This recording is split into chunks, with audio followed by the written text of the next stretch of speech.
This is the Bean camping trailer, and it is a very interesting unit.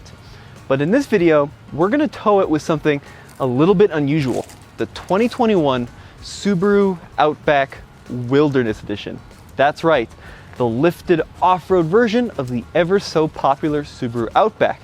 We're gonna see how it accelerates, how it handles, how it turns when hooked up to the Bean, and we're gonna do a full review on both of them to let you know what you need to know. Now, as you know, Subaru does not loan us press vehicles, so the fine folks at Bean actually lent us the Outback and that unit called Beanstalk for the day to play around with. And over at TFL Off-Road, we're actually going to be taking the Outback Wilderness Off-Road and comparing it to the Subaru Crosstrek.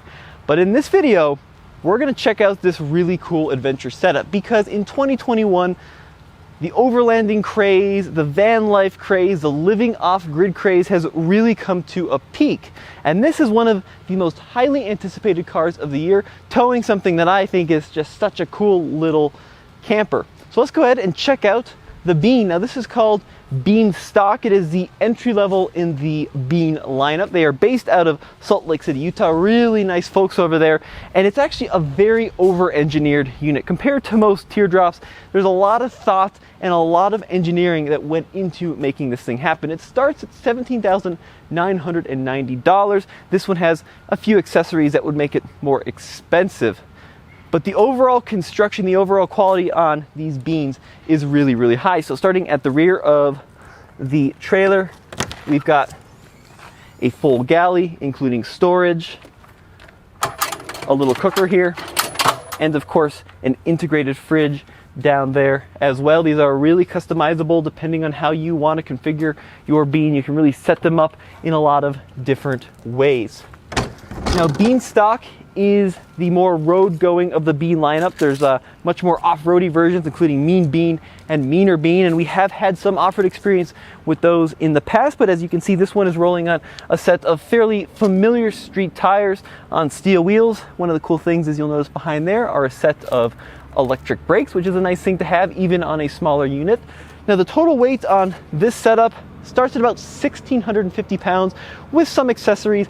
I'm figuring we're pushing about 2,000 pounds as you see it equipped. Now, of course, full door, and stepping inside this Bean, you can see that it is being used on a full cross-country adventure, which is really cool. A family of four, believe it or not, sleeps inside this exact Beanstalk almost every single night. So queen size bed, two folks, the parents on the outside, and then the two kids in the middle apparently, and they all fit pretty well. This also has the option of a bunk bed, which is great if you have like a dog or an infant. You can place them up there.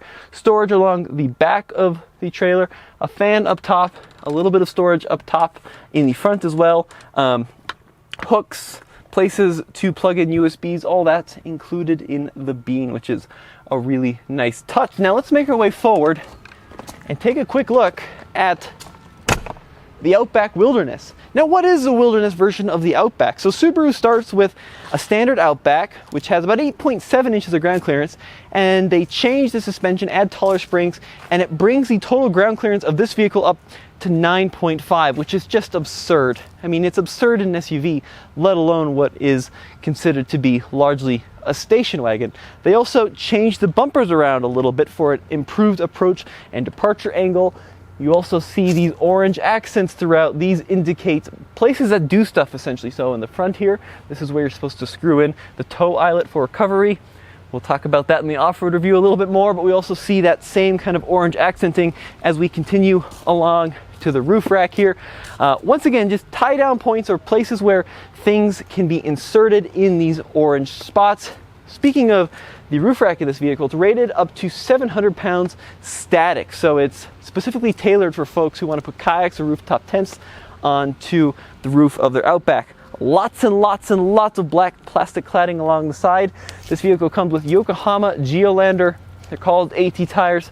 I'm not totally convinced, to be honest. This does have an aggressive sidewall, but the main tread block seems to be more related to an all-season than a true all-terrain in my opinion. I do love these black painted wheels though. They look great. This is a 17-inch wheel, which is nice and small for off-roading, with a pretty chunky sidewall. And then making a way along the back, rear bumper has been redesigned as well for additional departure angle. Now this unit is using a slightly longer hitch receiver extension, and that is so you can open up the tailgate at any angle and don't have to intrude on the trailer jack, for example. You can see that this one is being used on a pretty significant road trip. Now let's pop the hood and talk about what powers the Outback Wilderness. So, this engine is pretty familiar to those who are in the know with the current generation of Subaru Outback. It is the optional unit on a lot of versions of the Outback, but it is a 2.4 liter 4-cylinder. Of course, a Boxster 4. Wow, that is hot. Colorado is getting nice and toasty out here, that is for sure. So, oh, dude, crazy hot. So, 2.4 liter 4-cylinder, flat 4, turbocharged. It makes 260 horsepower and an impressive 277 pound-feet of torque. Pretty serious numbers out of a small engine. You know, if you like Subarus, a flat 4 is iconic to this vehicle, and it's mated to a continuously variable transmission as the only option. Apparently, though, this vehicle does have the drivetrain pulled from the Subaru Ascent, so it's supposed to have a shorter final drive ratio, which means that it's supposed to be better at slow speed maneuvers, especially off-road driving, which is interesting, and we will be sure to test that out and see if those claims actually pan out in reality. Let's go ahead and check out the interior and see what that looks like. Oh. So stepping into the Subaru, I really like what they have done with this interior. The quality of materials and the choices of textures throughout are really very nice, especially the seats have this kind of neoprene feeling honeycomb design. It feels super durable. I think it's going to last. And if you're into outdoor sports and adventures, this is a really good option. We see Wilderness is actually stitched into the back of the headrests there. We also see Wilderness down here on the fully rubberized floor mats, very grippy style floor mats as well. Steering wheel has paddle shifters incorporated, leather wrapped with the orange stitching. I think it's a very attractive interior. Now if we go ahead and start up this vehicle, it'll glide into life. Touchscreen display here, 11.6 inches, very high resolution, and I think it looks great, genuinely overall. Quick, it seems easy to use. Climate control incorporated into a panel at the bottom, so quick shortcuts. You can swipe on it, you can click and drag stuff around. It's got adjustable panels up at the top there as well. Dual zone automatic climate control, heated seats incorporated down here as a shortcut. Really like the interior overall though. I think they've done a nice job in the style, in the quality of materials, in the access to the USB ports. More traditional instrument cluster than I was expecting, so analog dials for both the tach and the speed, as well as temperature and fuel, but I like that in a car. I think it looks nice, especially with the gold surrounds, once again, continued throughout the interior. Subaru's EyeSight is included up here, so we do have adaptive cruise control, lane centering assist. It's nice in here. It doesn't feel premium like a luxury car, but it does feel very outdoorsy and adventurous, which is kind of what you want in the Wilderness Outback. The Outback Wilderness starts at $38,000 and some change. As you see it equipped, it's closer to $40K. Fuel economy, it's a little bit worse than the equivalent version of an Outback without the Wilderness package, so about 2 mpg worse combined, 26 down to 24. Let's get it on the road and see how it tows.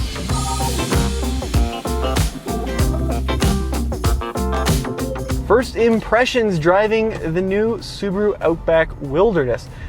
Well, at slow speeds, it feels pretty normal. I could use a little bit more extension on the mirrors, so I think if you are regularly planning on towing with this vehicle, mirror extensions would be a good thing. But, of course, people don't tow at 15, 20 miles an hour. They tow at real-world speeds. So let's go ahead and merge onto this main road and see how the power is with this turbocharged engine. All right, slowly building onto the throttle, pointing it in a straight line, and let's give it all she's got. Delay, delay, and there we go. All right, so there was a pretty significant delay before the turbo and the CVT were able to communicate to each other what needed to happen, and we took off. But now that we're at speed, let me give it another try. All right, there it goes, there's the power. Yeah, once you're on that turbo and you hit 4,500 RPM, this thing really hauls. I mean, in a big way. No worries in terms of merging power. As long as you plan for that slight delay, and I think you would get used to that pretty quickly. Oh yeah, torque feels excellent, even with the continuously variable transmission, which have, a history for not delivering torque to the ground very well. Now let's talk about ride and handling. All right, so, looking at this rig, it appears to be that there's quite a bit of squat even with this roughly 2,000 pound trailer behind us. Let's go ahead and measure that now. So what we're gonna do is measure from the ground to this wheel arch, and empty, it sits at 31 3/4. With the trailer hooked up, the Subaru is sitting at 29 inches and 3/4 from the ground to this wheel arch. All in all, about 2 inches of squat using this trailer, which, as we've said, comes in at about 2,000 pounds. All right, now that I've driven this for a few miles, seat of the pants tells me the springs on the back of this car are far too soft for regular towing. I'm feeling a lot of cabin intrusion from the trailer, so when the trailer hits even small bumps, the rear suspension gets quite unsettled, unfortunately. And as we start, maneuvering around the lane a little bit, feeling a lot of sway even at 30, 35 miles an hour. So that is a little bit of a concern of mine. Typically with a vehicle that is not body on frame, when you're dealing with these unibody vehicles, it isn't uncommon to feel some intrusion into the cabin, but I'm feeling quite a bit. It definitely feels a little bit like the tail is wagging the dog in this instance. And in case you're wondering, this car is rated to tow up to 3,500 pounds, so we are well within the towing limits of this vehicle. All right, coming up to a train track, I'm going to slow down a little bit and we will see how the vehicle handles. Yeah, not bad until not bad on the front end. Steering feels pretty good, but as soon as that rear suspension hits the bump, and then especially when the trailer hits the bump, there's a lot of lateral movement, which I'm surprised about. Maybe not uncommon for an independently sprung vehicle, but compared to even a small truck with a solid axle, I'm not used to that side-to-side movement that you get out of this vehicle towing this load. All right, let's pick up the speed a little bit and see how this thing does at, 50, 55. Merging onto the highway, we're going to give it one more acceleration test. So looking for a nice sizable gap in the traffic where we can safely maneuver this vehicle onto the highway. Okay, full throttle, come on, and there we go. And then it goes like stink. It really does accelerate hard once you get over 5,000 RPM. It's just getting to that 5,000 RPM mark that takes a little bit of time. All right, so here we go, about 50, 55. All right, well, it doesn't feel dangerous. There's no part of this experience that would, get me frightened, but especially these smaller undulations, these little cracks in the road have a big impact on the vehicle stability. Would I feel comfortable towing this trailer over a weekend? Sure. Would I want to tow this across country regularly? Probably not. The brakes do feel good. I would probably recommend integrating a trailer brake controller, so you have control over the trailer brakes, but the brakes don't feel bad, which is a plus.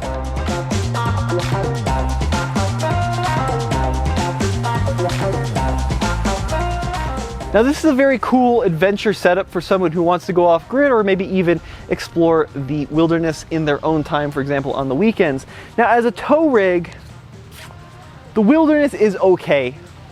If you are looking to tow consistently over the weight of this beam, for example, I would strongly recommend something with a body on frame design. Even a smaller truck like a Frontier or a Tacoma, I think is going to tow better than the Outback. It's a little jittery, and you do get a lot of movement transmitted from the trailer into the cabin. Power is good, brakes feel good, but it can be a little unsettling, especially under harder, perhaps emergency maneuvers. Now, really excited to see how the Subaru does off-road. Be sure to stay tuned to TFL Off-Road because we're going to have this thing against the Crosstrek out in the dirt. But as always, let me know what you think in the comment section below. Check out tfloffroad.com for the latest and greatest in new car reviews.